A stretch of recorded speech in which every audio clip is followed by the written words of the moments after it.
We're actually pretty good at predicting future technologies, at least for a little bit ahead.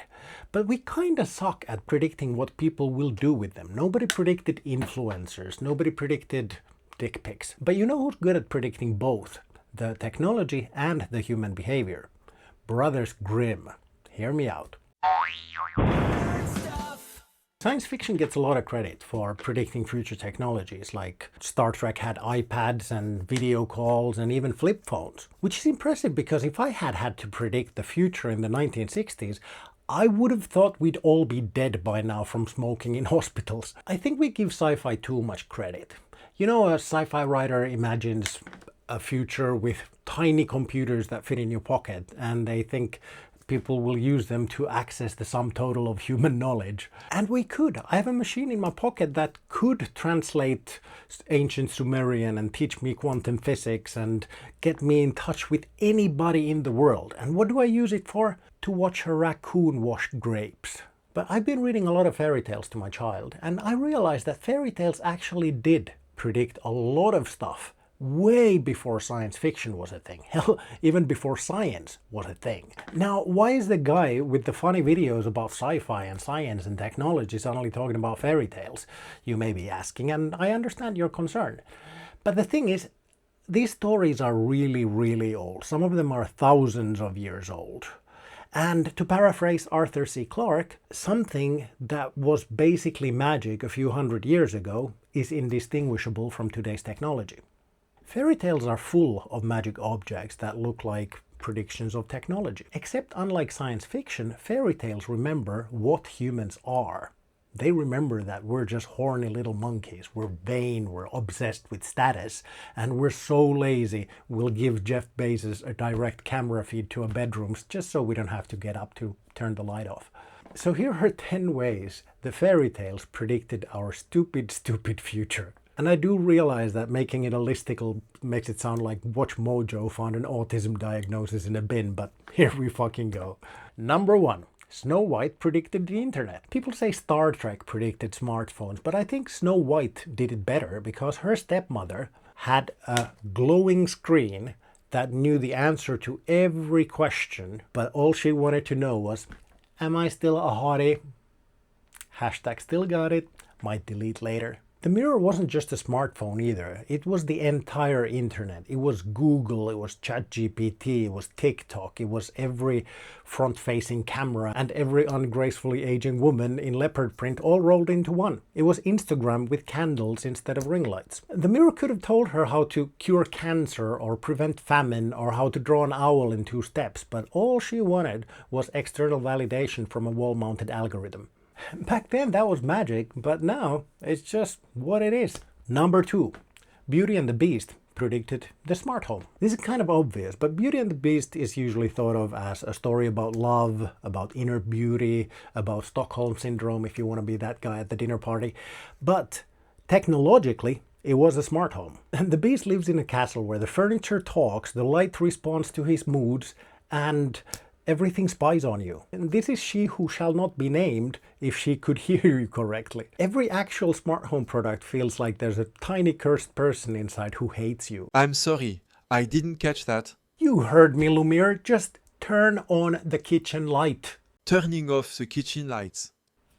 Okay, Lumiere, play some white noise. Here's a country music playlist on YouTube Music.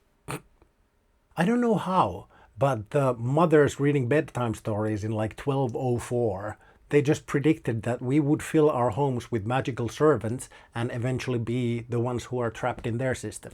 A normal kettle boils water. A smart kettle will need an app and a password and to know your location for some reason, and every couple of weeks it logs you out for your security, like somebody's going to try to hack my glorified teapot. Number 3. Cinderella predicted the gig economy. She just has a crisis and suddenly this person appears who provides transport, clothing and styling and then disappears before anyone has time to ask about labor rights. That's Uber, Deliveroo and TaskRabbit.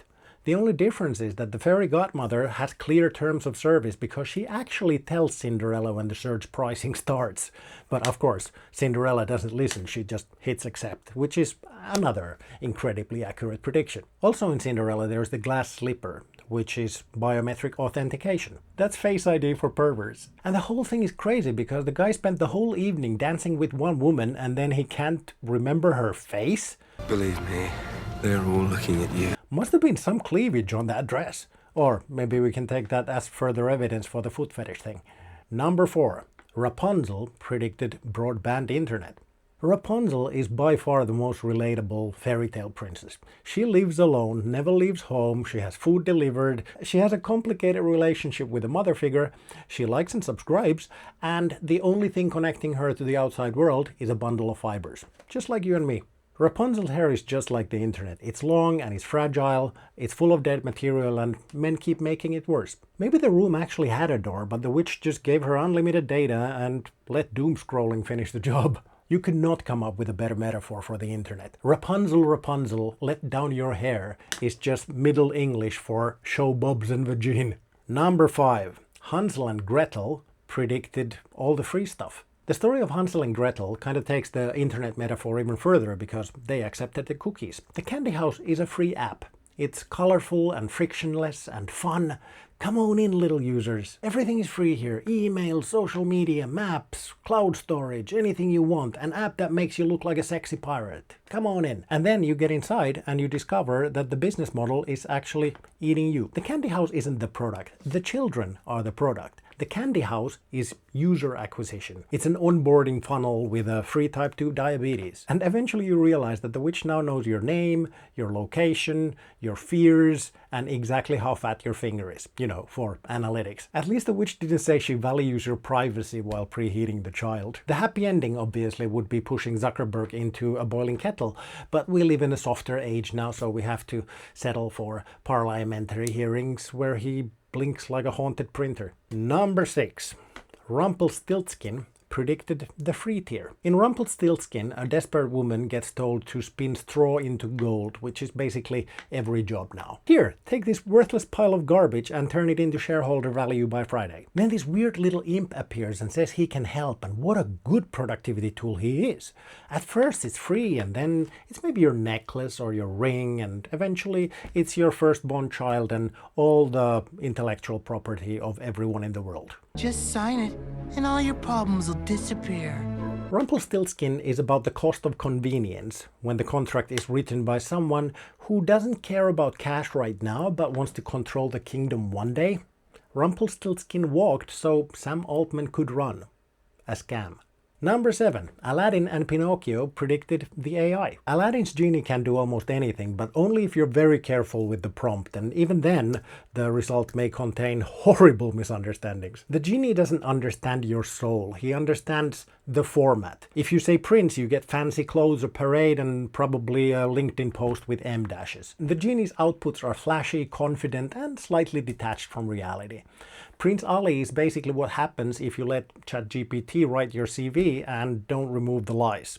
The genie is insanely powerful, but he's also trapped in someone else's container. It has an owner, and sometimes the person rubbing the lamp might be a defense contractor or a police department or an evil billionaire who thinks the biggest problem with humanity is that we don't all love him. Aladdin is basically saying that men will gain access to a godlike technology and immediately use it to catfish a woman. So yeah, the fairy tales understood us. Pinocchio, of course, is also about AI, because it's about something artificial starting to behave like a real boy. The puppet lies, hallucinates, and tries to please everybody, which is actually a solid pass for the Turing test for me. But imagine if ChatGPT's nose grew every time it made something up. You'd have to use it in an aircraft hangar. Pinocchio himself isn't evil. He's gullible, needy, and weird, but the problem really is the people with no talent of their own trying to exploit the new magical thing. In the story, Pinocchio's life came from a lonely old man and a magical fairy.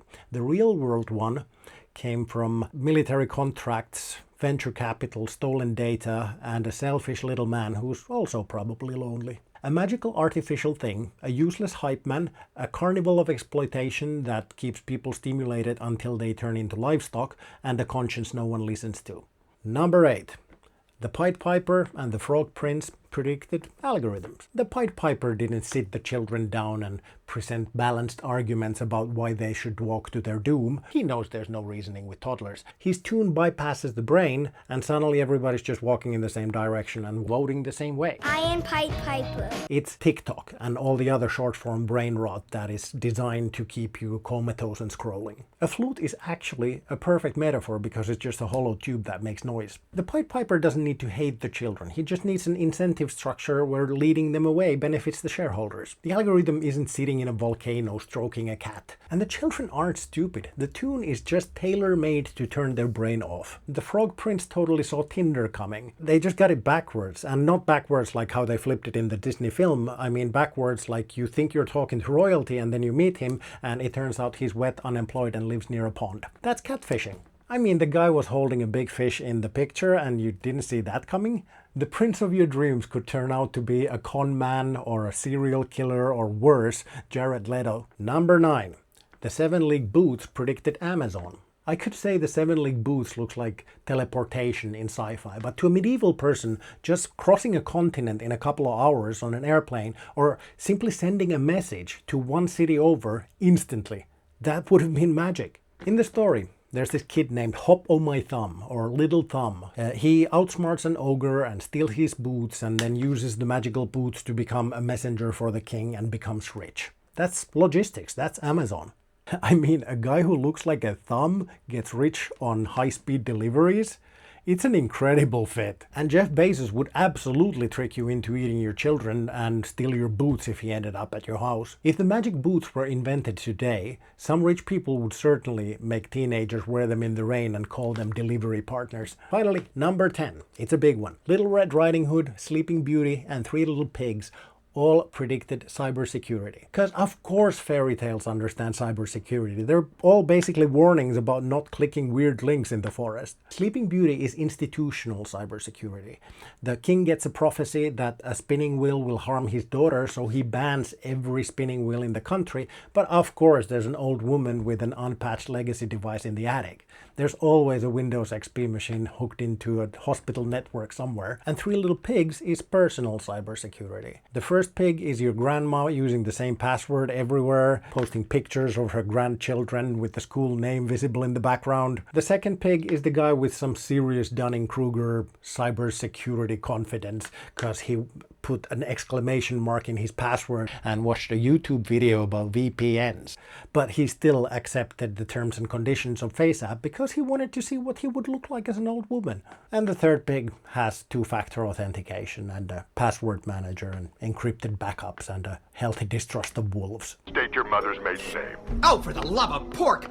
And the wolf is a hacker in a lot of these. Little Red Riding Hood basically predicted phishing scams. A stranger asks a child where she's going, who lives there, if the woman living there is alone, what time everybody's home, and she just gives him the full security profile. And then the wolf goes to grandma's house, takes over the account and turns himself into an AI deepfake. But hey, it was a long time ago, so it was probably like an early DALL-E model or something, so the ears and the eyes and the teeth were too big. Oh boy. Bonus round! The Emperor's new NFTs. The Emperor's new clothes was so easy I didn't even include it on the list of 10, but I just want to say it. The Emperor gets sold something with no substance at all, but everybody just kind of goes with it because saying something would hurt their status. The child doesn't reveal the truth because children are morally pure. The child reveals the truth because he has no investor exposure. The real-life version of, hey, he's naked, is, that's a JPEG. The Little Mermaid, for example, didn't really fit the list of the technologies predicted, but it absolutely predicted humanity's current state. I mean, Ariel gives up her voice for mobility. She wants legs so she can move up in the world, quite literally, and she's willing to sacrifice the thing that makes her magical. Doesn't that sound an awful lot like what's happening in the US and many places in Europe right now? People surrender their voice because some asshole promises them upward mobility. The worst part is that Ursula, the evil octopus that she is, actually gives Ariel the mobility. Modern neoliberalism just replaces your voice with a Twitter account and the bootstraps that you're supposed to pull yourself up by are on someone else's boot that you're supposed to lick. But hey, they kind of look the same. Goldilocks almost made the list because the obvious techie thing there is UX testing. She tried 3 different versions of different products and chose the best user experience. She's not a criminal, she's just a focus group. But the bigger picture there is societal. She breaks into somebody's home, eats the food, trashes the furniture, sleeps on the bed, and then she gets remembered as the relatable one because the bears were brown. That's colonialism with porridge. And the bears being brown really brings a lot of meaning into that story. Science fiction is often actually about current problems. It's a metaphor using some technology that somebody invented to talk about a problem that exists in the world today. The actual attempts at predicting the future are called futurism. And it's kind of funny. It's usually some guy on TV or on YouTube saying, by 2035 we will transcend our physical bodies. But even when they get it right, they always just predict the obvious use case for it. They never foresee us using it for dick pics. Fairy tales are about human nature in its pure, unadulterated form. And because they were orally preserved for thousands of years, that means millions of people have put a little bit of their own insights into them as well. But here's the hopeful bit for the ending. The fairy tales, they are warnings and only accidentally prophecies. The characters in them, they are not helpless. The witch can be pushed into the oven. The wolf doesn't chew 20 times, so when you cut him open, grandma just walks out. And the emperor can and should be laughed at. And the story has a happy ending only when people stop politely cooperating. But before you completely stop cooperating, give this video a like and hype it if you have the option. Let's discuss the fairy tales I missed in the comments, and I would be honored if you subscribe. Oh, and I made a really cool t-shirt design. It's like a fake logo t-shirt. I don't know if the shop is here yet. I'm trying to set it up, but it apparently takes a little while. If you can't find it here, you can go to harrisoinala.com and pick one up there. Please, Spock, do me a favor. And don't say it's fascinating. No. But it is interesting. And as always, there is a link to my stand-up comedy special down there, up here. It's only €5 and it's worth like at least 6. Thank you for watching. It's been a blast, and see you next week. And in the meanwhile, here are some videos that YouTube thinks you should see. Nobody needs your deals anymore, Grumple Stinky Pants!